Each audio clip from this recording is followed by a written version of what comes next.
beauties, this is Sam from Instant Beauty. So I decided to film what not to do when you have extensions video.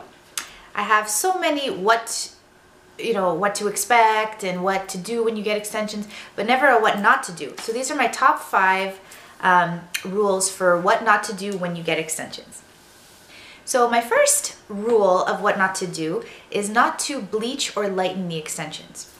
Most of the time, extensions come already dyed or bleached, so to re-lighten them is typically a no-no. Like 99.999% of the time, it will not work well. You won't get the results you want, or it'll damage the extension. So because of the process of the extensions, what happens to them chemically before you even get them, you don't know exactly what happens, so it's not a good idea to lighten them. Keep in mind you can darken them a few shades if you want to color them darker, but I don't recommend to lighten them or bleach them. So my next what not to do when you have extensions is not to brush your extensions when they're wet. So like to use an actual brush. I recommend to use a wide tooth comb. I've said this a million times in my different videos, but it's a really big tip because if you were to brush your hair especially when they're tangled, when they're wet, you can cause a lot of breakage. You could cause the extensions to slip out.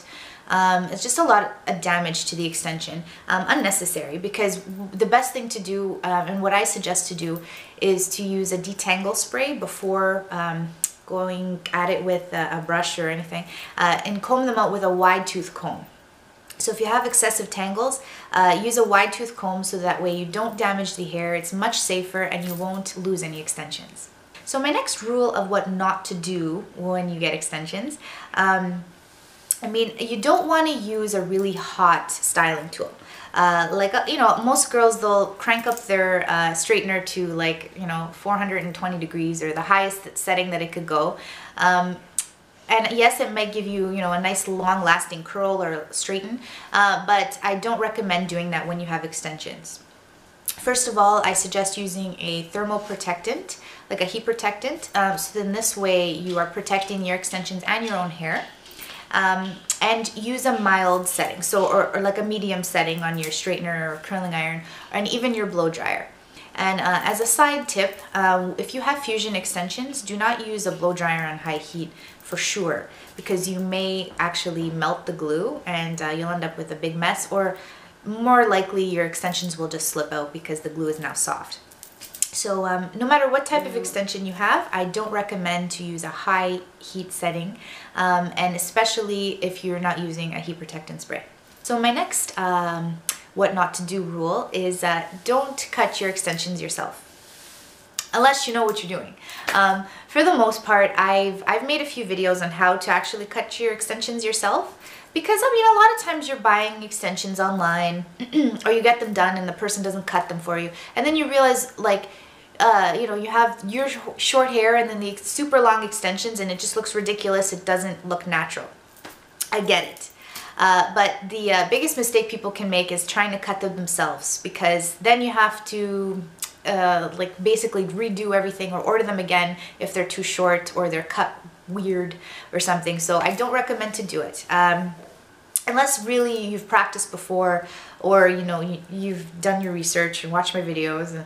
No, seriously, but go to a professional, somebody who knows how to cut extensions specifically, not just hair, because it's different.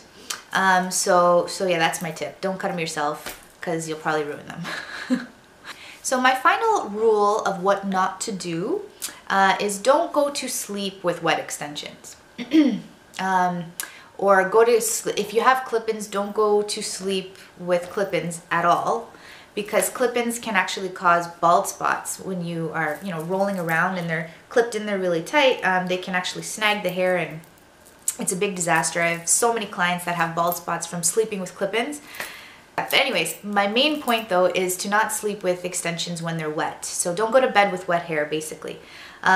Because depending on the method that you have on, whether it be fusion or tape, it can actually, the water can seep in and actually cause them to fall out sooner than you want. As well as, just any kind of extension can really tangle up when it's wet. So to go to sleep with it wet, you're probably going to end up with a big mess in the morning that you're going to have to deal with. So I recommend to at least semi-dry your hair before bed and comb it out nicely and then put it up, either in a high ponytail or in 2 pigtails or something, some way that it's comfortable for you to sleep and that the extensions won't be matting. Those are my main 5 what not to do rules. So I hope you guys learned something. If you have any of your own tips, please feel free to leave them below. And if you are not already subscribed, please hit the subscribe button. And I will see you again in another video. Bye, guys.